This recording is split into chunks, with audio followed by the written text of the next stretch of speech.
Hi, welcome back to Morally Great Please. My name is Yulia and I'm here with two beautiful ladies, Nova and Eve. And today we are doing something super fun.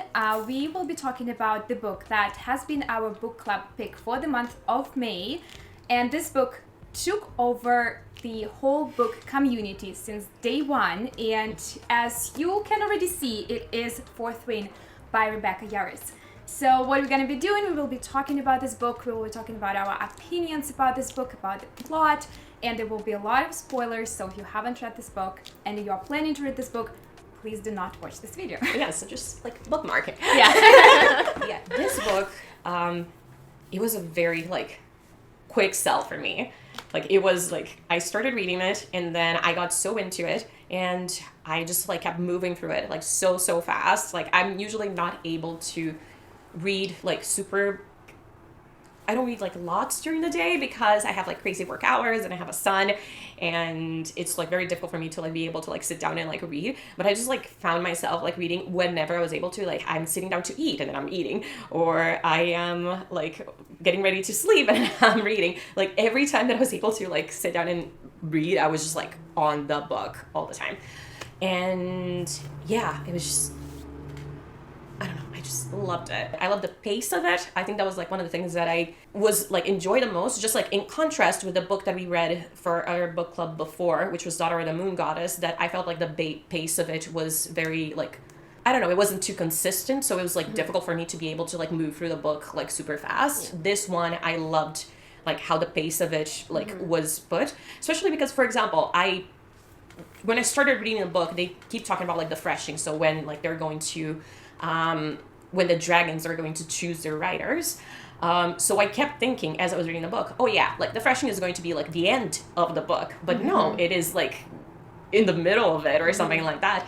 So you have enough story that it fills the entire book and it makes you want to continue reading chapter after chapter, chapter after chapter. So I don't know, I just cannot praise it enough. I love it. Yeah. Yeah, I so agree with this because as you said, I was expecting this threshing to be in the end. And I remember it so well. I'm okay, because I wanted to see the dragon choosing. So it's going to be highlight, it's going to be the end of the book. And I was so excited. But when closer to the middle, when you see how good the pacing is, and that, she's actually going to choose the dragon, in the next several chapters. I was so pleasantly surprised with this. Yeah. I really like that. I agree.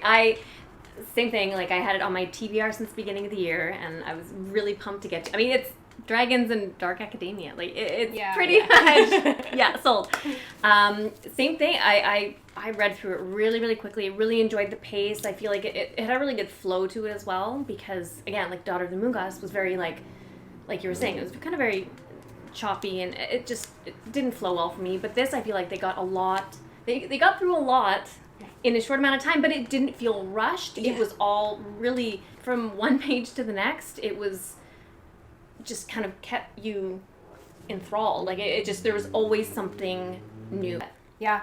I didn't know about this book's existence up until 1 week before this book was Which is even better. released. And I didn't even see it on Instagram or on YouTube. I stumbled upon it through Amazon ads. Funny. Interesting. And I was sold immediately when I saw how beautiful this book is. It's gold and black and the pages, and then there is some art. What is it called? Spray edges? Yeah. So stenciled edges. I love this. I hope that that's going to become a new trend and we will get more books like nice? that. Oh, yes. That's a not special edition, but just you can just come and pick something like that I've up. got a few pretty ones, yeah. Because it had, again, school, it had magic, it had dragons.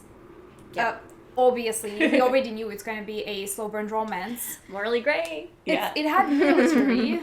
That's something new for me. So yeah, I was sold right away. And I typically don't buy physical books. I usually take books from the library.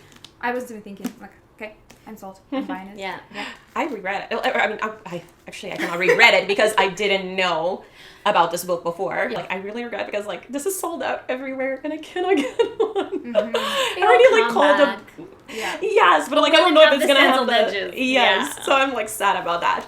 I'll keep just like looking at Value Village or something like that. Just like see if like maybe someone will get rid of theirs and I will be able to buy it. But yeah, I already called my local bookstore and I reserved one for like the next sprint. So Good. I will for sure get it the next sprint. But yeah, like for the next one, I will 100% buy it like pre-sale. So I can guarantee. That's the one thing I'm really excited about as well, is the second book is coming out this year, which is so rare that happens with like romantasy. Is it romantasy? Fantasy? Yeah. YA something? It's just any series. Yeah. Like, we usually wait for a year. Well, the fact that it's coming out so soon, like, I'm thrilled. Yeah. So excited. What I loved about the plot of this book is the world building and the magic structure. I kind of liked that we have something completely different. We have writers who are channeling magic from the dragons. They don't possess their own magic, but they can channel it, and the magic is within the dragons. I did like that there is a like dragon rider, there is a griffon, flyer, and then there are Wyverns. wyverns. Well, actually, I'm not entirely sure how to pronounce that. That is Wyverns, how I pronounce it in my wyverns. head. In our head. In my head, I pronounce it wyvern.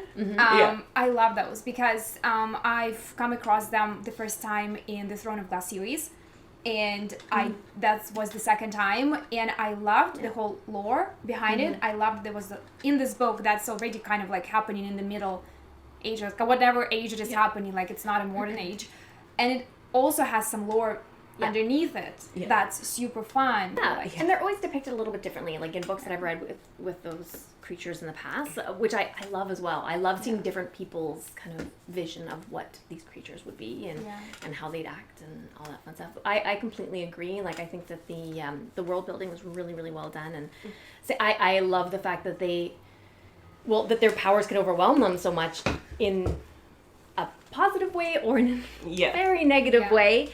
But also that they don't know, and they have to kind of figure it out as they go, and it is based on their connection with the dragon. And just, I mean, dragons. Absolutely. I mean, I'll be honest, when both dragons, can we just skip to that part real quick? When I was picking up my daughters from school, and I'm waiting, and I yelled out loud. I'm reading, and I'm just like, so I'm sure there's a lot of parents that stay away from me now, but that's okay because it was amazing. You know, like when a book gets you, when a part that you just don't see coming, because you're kind of, obviously the way they introduce the dragons, you kind of assume that she'll, go one way, but the fact that they enjoyed it.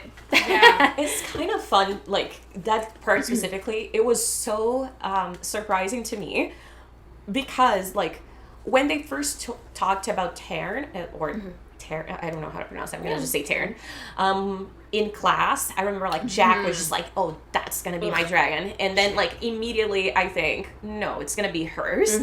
But then during Freshing, when Andarna appeared, I was like, no, obviously it's gonna be Andarna because so small in stature. Exactly. So it like matches Violet. So and we don't know what she's capable of because they've never chosen a writer. Yeah, and then like she goes into the woods to try to protect Andarna because like the boys are trying to kill her. Yes. So like the whole time I was just like, yeah, it's gonna be Andarna, and then all of a sudden like Taryn appears, and it's like, oh no, she's bonding Taryn. So like that is great, and then like. She bonds Andarna too, and I'm like, what? Yeah. So it was like a little bit of a whirlwind for me, like the whole thing, because I was like, yeah, she's gonna bond Taryn. No, she's gonna bond Andarna. Yeah. No, she bonded Taryn. Yeah. Oh, she's bonding Andarna too. I was like, whoa. It was great. Yeah. Like it was like really surprising to me, even though I thought that I had it figured out when they started talking about the dragons, and I could never have like guessed where it was gonna lead. So it was just. Yeah, it was just so well done. That was a very, very good roller coaster for sure. Yeah. But I remember too that when we got introduced to the smaller dragon, the golden dragon, and she was talking about it that, but like she's so small, no one can ride her. I thought there was no way. Like, is she gonna be her dragon? And then I was thinking like, okay, like if she becomes her dragon, then what's the point of her being like so strong and like surviving through all of this to get like a smaller dragon, But then I still was thinking, okay, like, that's probably where the book is leading me, to believe that the golden dragon will become her dragon.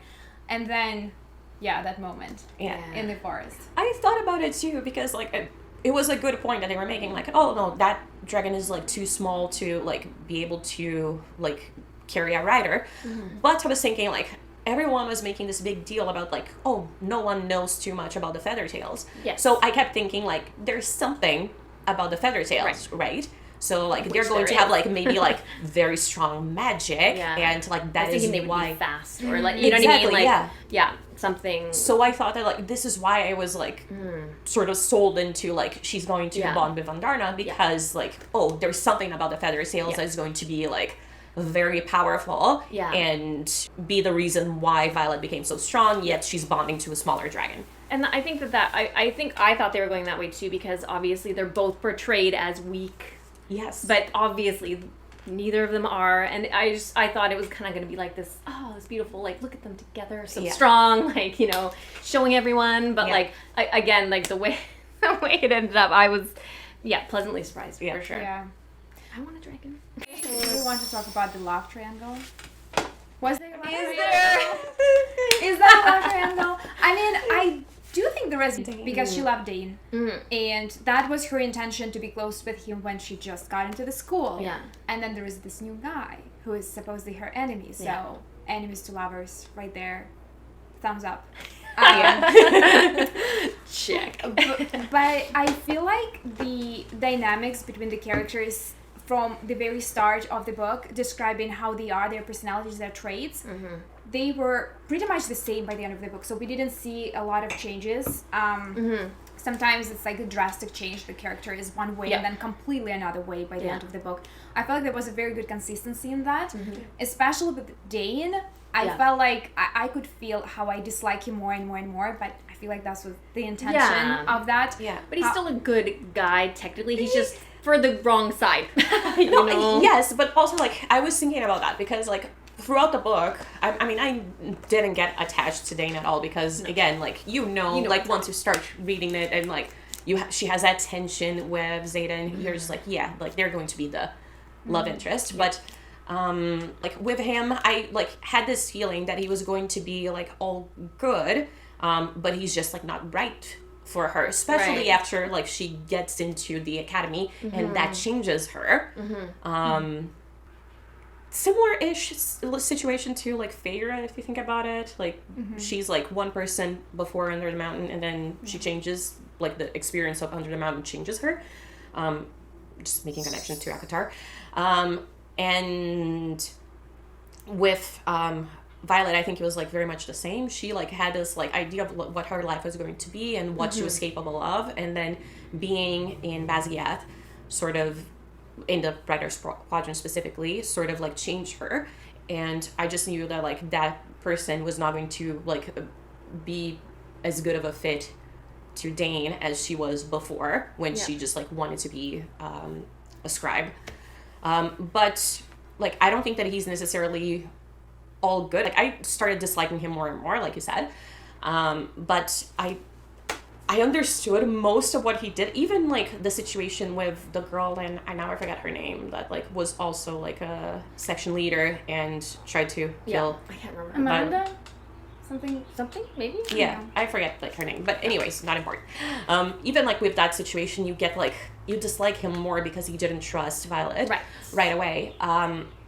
But even that, I could see, like, what was behind him. It's like what, like, Xaden said, like, the rules are too important for him. Yeah. But, like, what really bothered me, that made me, like, sort of hate him and think, like, someone needs to kill that guy by next book, was that, like, when his dad sent them to the... I want to say training, but, like, the war games? Yes, exactly. Sent them to the war games for them to, like, be killed. And just because Violet had chosen to go with Xaden, he was just like, yeah, okay, like, go ahead, die, and I'm gonna miss you. Like, that made me just like, no, like, that is not okay. He's one of those characters, though, that he has, like, implicit faith that he's on the right side and what they're doing is for the greater good, and so he just is, he would rather sacrifice her than go against the rules, and that was a common occurrence. And not only that, I mean, well, obviously I hated him just because of the way he treated her throughout. Like, just this, like, poor, pathetic little creature. Like, he had no faith in her whatsoever, and he didn't, I mean, I found that really frustrating and hard to read, obviously, especially after she kept coming back over and over again. Yeah. Which, again, is what I was trying to say earlier. I feel like she was just beat down throughout the entire book. And that's the one thing I found difficult was, really, like, she got back up after that and kept going. Like, I found that a little, I mean, the way they describe her at the beginning of the book is obviously, like, so fragile and so delicate. And then she's just, I mean, she survived a lot on her smarts, like, obviously with, like, the poisoning and that kind of thing, which was amazing. I mean, she's a scribe. She's smart. She knows what she's doing. Like, she has a brain for it. But I don't know. I found it difficult to kind of buy into that aspect. Just how much she improved so fast. I guess it wasn't fast. It was over the course of a year. Yeah. But I mean, I know she worked for it in the book, but I don't know. I agree to a certain extent, but I think that, like, one of the scenes that I really liked was when Xaden made her the I forget the name. Saddle? No. Saddle? That was the greatest. I was like, when Xaden made her the saddle to ride on Tern, and she was just like, no, that's humiliating. And then it is great of Xaden to do that, but it was like Tern that made me, like, be so touched by that. When you said, like, you work twice as hard as anyone here. Right. Like, it is unfair that, like, you don't get to, like, stay on because your body is, like, different than others. Yeah. So that was, like, so heartwarming for me because, like, they made an adaptation for her to make sure that, like, she can stay on the dragon, not like everyone else. So her body is still weak in a certain way. It's not like she learned how to stay on, like, that big of a dragon, but she was able to stay on it with, like, using her own strength that she like built up with like the Imogen lessons. I love and it. It was just like a very heartwarming scene for me, and I really loved it. Yeah, that was definitely one of my favorite scenes. Yeah, I do like him. Going back to the things that you mentioned you don't agree with. So there are a few for me. So I guess the biggest pet peeve that I had is the original conflict of her getting into the school. So I feel like it just didn't make sense for me. She was training 6 years, I think, to be the scribe. And then her mother just changed her mind like this and gave her 6 months to train not to die. Yeah. I was so upset and frustrated this whole time. And I felt like in the first part of the book, Dane was the only person who was actually smart and saying, hey, I know that's what you want to do and I can help you do that. And he tried so many times. And she's like, nope, I'm good here. Like, why? Like, why are you saying this? Because this whole, like, first, like, I don't know, like 1/3 of the book, you were saying that you wanted to be the scribe. And I felt like it was some type of plot hole in a way, because I did get a little bit, like, we do get a little bit by the middle of the book or close to the end of her thoughts, saying, well, I talked to my dad about being a writer and he said that I'm not built to be the writer. So we do get like some glimpses of her actually talking to her dad about being a writer, but I feel like it's been an afterthought by Rebecca, because I wanted to see her actually wanting to be a writer, and that's why she's so dedicated, so strong, and she can overcome so many difficulties. Because if deep inside, how we imagine her being a scribe and overcoming the difficulties as a scribe, but she's still a scribe in her heart, it just did not make sense to me. And even though there were some bits and pieces of her, like, of her memories of, like, thinking of being a writer, it wasn't enough for me. I 100% agree with that, because that was something that, like, bothered me for, like, a good chunk of the book. But I have to say, one argument that she had that sort of, like, made sense was that she knows her mom. So what she was saying was, if I get to the scribe quadrant, my mom is going to pull me back. So I don't want to, like, have to go to the scribe quadrant just for her to, like, grab me and put me back here. But just, like, and getting lots of spoilers and, like, moving to the end of the book, I think that, like, first of all, her father knew something, because he, like, read her that, like, fable book and like he was Which trying to like would come into play because they kept bringing it up. Exactly, especially like it's not in the library, yeah, so we like can't find it. There's only one copy. Yes, and he had like that message inside the book for her, so like you knew that like there was something about that. So, and her mom, she's like very high in the like ranking, so I am sure that she knows, and like we know like she has like the blades that have the runes to like kill the the creatures, the venom, or so we know that like she knows about like what's going on. So I think that by putting her in the writer's quadrant, she was trying to keep Violet from becoming a scribe and getting all of the reports and finding out about all of that things while her sister was out fighting them. I didn't think that. I just that was sort of like my that's how you connected it. And maybe that's something that's going to be explored in the next book, because like she's going to confront her mother about it, right, now that she knows the truth. So I think that's it. That is like speculation at this point. I didn't take that. I honestly thought that she is, I mean, obviously they're family. They've all been like, you know, in her side of the family, I believe it was all writers. She doesn't seem like she cares very much about Violet. Like, I feel like she almost put her in there just to kind of kill her. That's what I thought too. Like, that was sort of my thinking too. You know, she's weak. Yeah. I don't want a weak kid. Like, I've got these 2 beautiful children that are amazing and exceptional, and I've got this, like, this one. Let's just, you know, but I also feel like she is so powerful and their name holds so much weight that she had to make Violet become a writer. Like, I don't think there was, like, any way that she'd allow her daughter, because of her last name, to become a scribe. But I do like that aspect because obviously she is so smart. So for me, the next thing that felt like a little bit like a plot hole is the situation at Thrashing with Jack. When he all of a sudden, he didn't, right off the bat, like, he didn't care about anyone. He didn't care, he only cared about himself. He wanted to kill everyone and anyone to get the dragon. And then we have the Thrashing, and then he goes after the golden dragon to kill it because it can threaten the lives of other riders who might potentially bond with this dragon. So that did not make sense to me. Like, why would he waste his time while he can just go and get himself a good dragon, go in after the golden dragon and kill the golden dragon? I think that was just an excuse. I think that he's just like evil person and wanted to murder her. But I think that also like he has this idea that like cruelty is a form of strength. Like that, like his viciousness is a sort of like strength, and I think that like maybe like murdering the dragon would be like a show of strength that would make a strong dragon bond to him.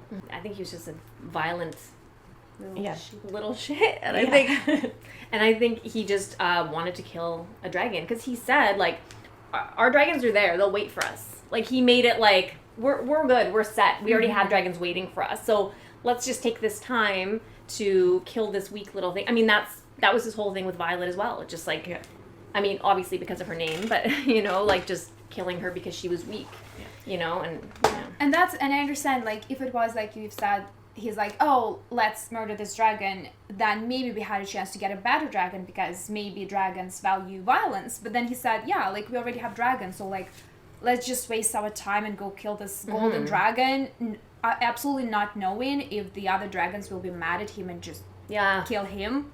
But he revenge. Was so blindly confident in himself. Like, he was so pretentious. Like, he just it was very like cocky. So I think that like his like, oh, we already have a dragon is more of like a sort of like confidence in himself thing, that like, oh, like I am so strong that like for sure a dragon is going to choose me. But if I kill this dragon, then I'm showing that like, oh, I am strong enough to kill a dragon. So like a strong dragon is going to like that and like be happy about it.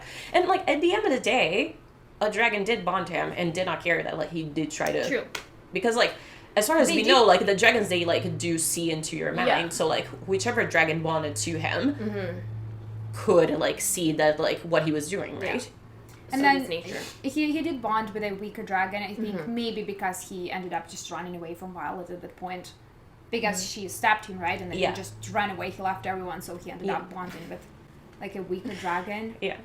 On another note, something that it's something that I understood in a way, but something that I didn't really like is the whole idea of Violet dying and then Xaden is dying because Tyrion is dying because Sagel's gonna suffer. Like, this whole thing felt like a mess.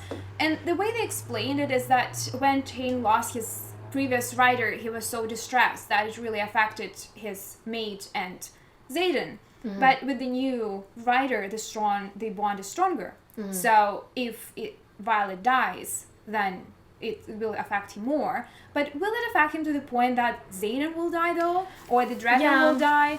And then also, they were talking about it while they just bonded, and they said many times that in the beginning, the bond is so weak. So then why would Xaden even care about, like, protecting her so much? Because in the beginning, it would definitely not make loved it... her.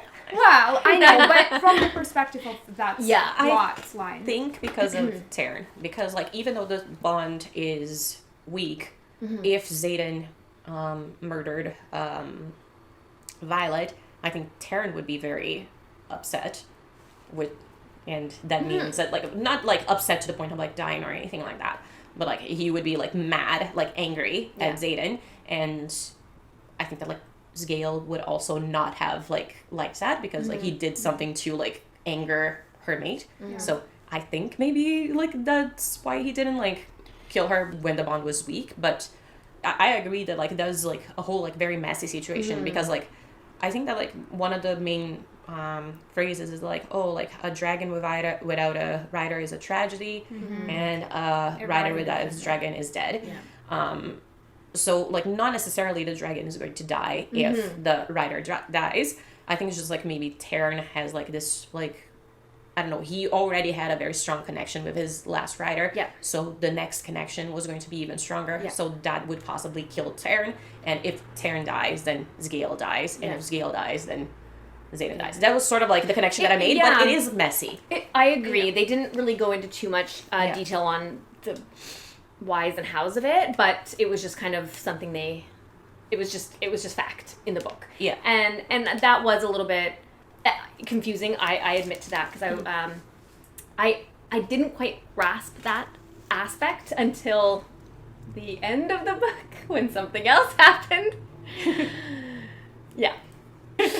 With Liam, like I had to admit, like I didn't quite grasp the fact that if the dragon died, the rider died, because I knew, because they talked about obviously the dragon surviving riders, but I guess I somehow missed that, didn't make the connection with everything. I don't know, maybe I was just reading too fast, as we do.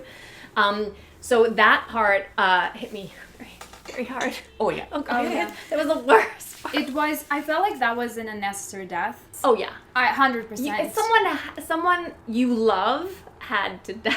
And I so disagree with this. Like, that's why when I know that someone's like this will happen, I don't read the book. Because I hate when one of the main characters die. I feel like sad. Yeah, it's sad things. I don't like sad things, and it was so unnecessary.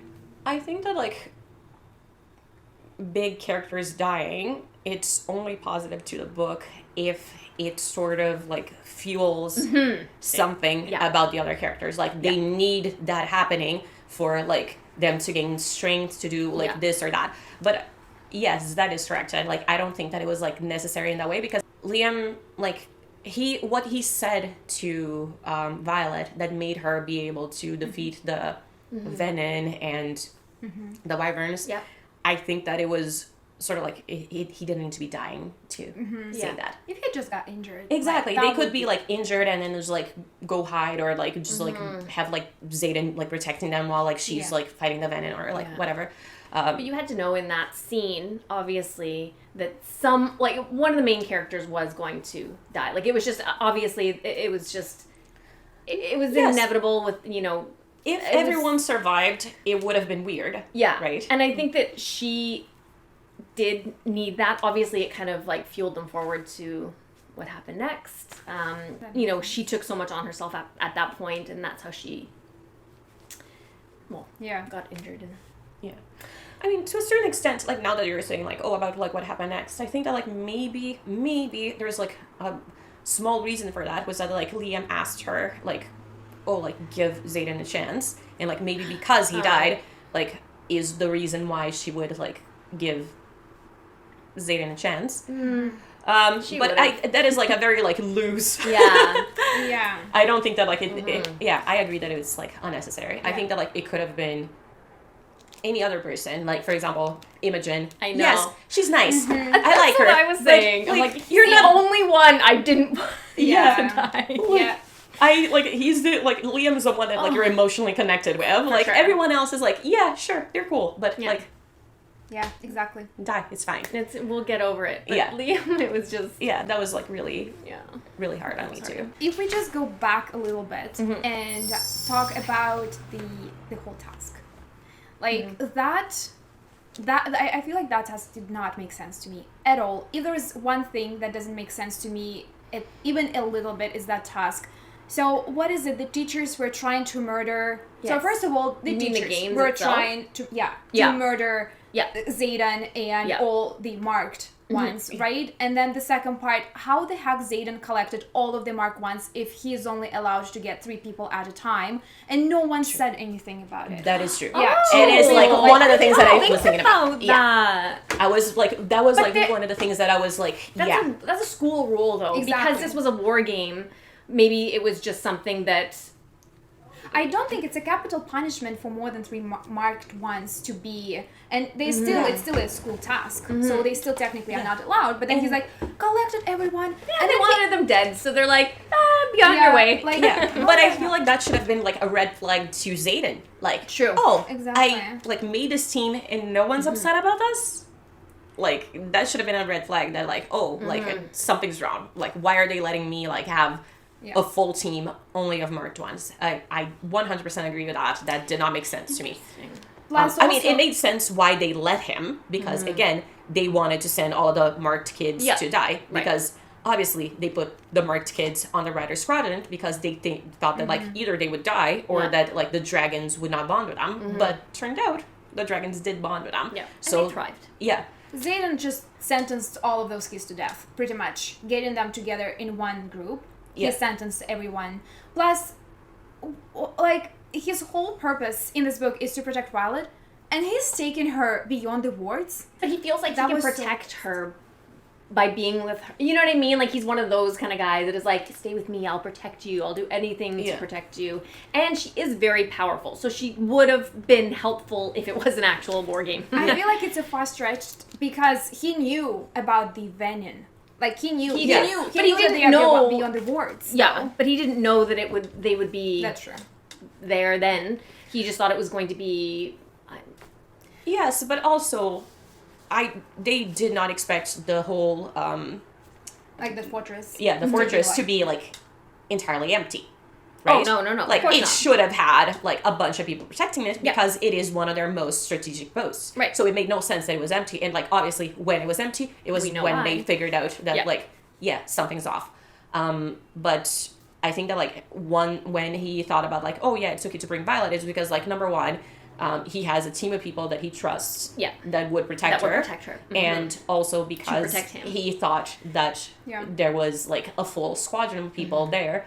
And even though people died during the war games, like even if there was an attack, there would be like a squadron of like people there that would help them defend. I don't think that like he fully realized that like, oh yeah, it's going to be just like the 6 of us, or I forget how many, fighting like for Venin and Wyverns and I also think though that like if anything happens to her, he dies. So keeping a close eye on her is also a good idea for him. So having her, obviously the dragons can't be apart for a long period of time, so that is also an aspect. I mean I think that he invited her for selfish reasons. Yeah, but again, like, that whole task, like, how did they pull off putting like that ladder in the fortress. So everyone was empty in the fortress. I was thinking they that put like too. the ladder in there, and now they're like, and what was the task? What was actually written in the ladder? It was something like they either stay and protect the town. So the teachers condemned the town to die. Did the teachers know that Vanina coming? Well, and they did, Probably, and that was my question: is so how did many they sort that out? How did they arrange for like how did they either know they would be approaching or arrange for them to be there? I don't think that they necessarily knew that. And again, this is just like me being like what I thought when I was reading the book. I think it was they didn't know that like that many venom were going to come, but maybe they thought that like that is like beyond the words. Maybe they had known that like venom were like in the area, and they thought like, oh, they're gonna be there for like 5 days or something, so there's bound to be an attack. Right. But even if it were just like one venom or like two venom, like I don't think that the teachers or like the like generals and colonels and etc. knew that they even like knew how to defend themselves against the venom. Yeah, I think right. So I think that like there was a little bit of except for the fact that the Griffins and the Flyers were there, which they obviously didn't know. But I think it was like literally like a test of loyalty. It was like either you leave and like let whatever happens happen and come back and do what you're supposed to be doing, or you're gonna die. Yeah. So. Yeah. But even the whole idea with teachers not telling anyone about venom and wyverns, that did not make sense to me. Well, that's something that might be coming in the next book, right? They're probably going to go into more... Like, why they keeping it a secret? Yeah. What I understood, but like that was very glossed over. It could have been explored more. Or but I think it's because explored more. Yeah. Is that whenever they make weapons to defeat the venom, those weapons, they are made from whatever makes the wards. So in order to make the weapons, they have to weaken the wards. And if they weaken the wards, then they get more attacks inside. I forget the name of the realm, and they don't care about that. That was like sort of what I thought. That is something that like definitely either could have been explored or explained a lot better, or has to be explained a lot better in the next book. You see that a lot in these kind of books though too. You know what I mean? Like the author doesn't have the time or patience to explain everything for us. Some things just have to be kind of inferred, or just kind of like, this is how it is. Yeah, it's just the fact that everyone was under impression that the boys against Griffon Flyers, that was something that was really odd. Because technically it's not the Flyers. I guess Flyers were attacking, right? Because they needed that. They weren't a part of the substance to make the weapons. But the bigger issue is different, and the fact that it's just kept secret. Maybe, I hope they will talk a little bit more in detail in the second book. I'm sure. Why. Yeah, they're going to get into the backstory of how it all came to be. Yeah. One thing I want to bring up. At the end of the book. Oh, we need to. Well, how can we not talk about it? Yes. Okay, so when did you figure it out? I started to get like a tiny bit suspicious once like he brought her to the city. I forget the name of the city now. And he talked to someone, and then like he talked to the healer, and the healer sort of like recognized her, and I was like, maybe, is it possible? Maybe? No, but when like we figured it out, I was just like, I did not figure it out at all. When I saw his name,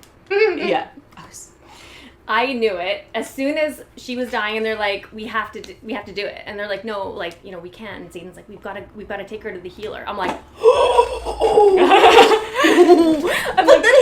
forgot that that's his. Me too. Because there's so few healers, right? They always talk about how there's hardly any healers, and they're talking about the war. I'm like, that's it. He figured it out. He switched sides. He faked his death. I have like goosebumps right now. Literally, when I read that,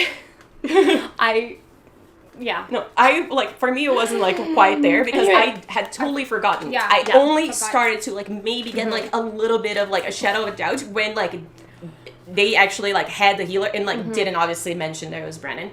But like once they met him and then like he sort of like recognized Violet, I was like, oh, maybe. is it no? But when like he appeared, I was like, yeah. For me, it was zero. Yeah. Brain. Like, I did not exploding. I did not see it coming.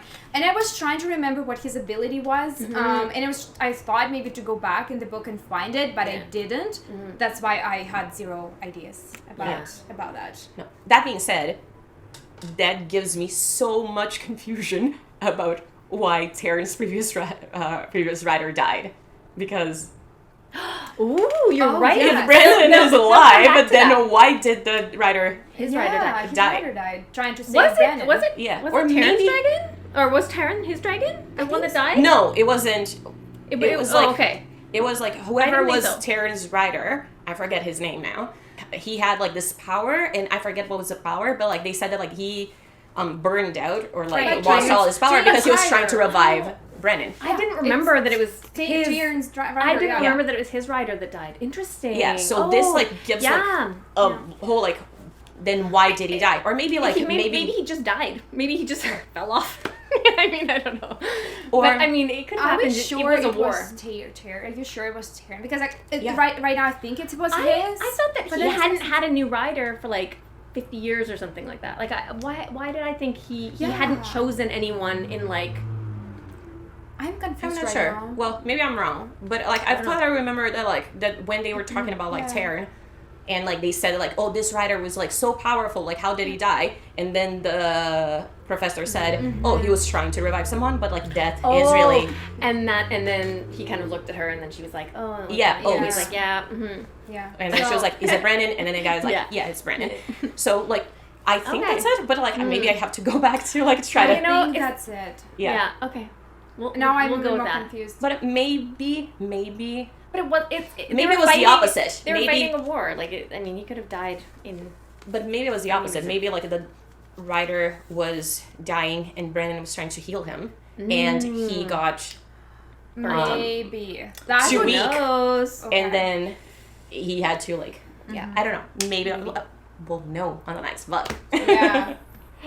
I'm excited about that. Like I was like that like makes like everything so like confusing. So I hope that they get into more detail.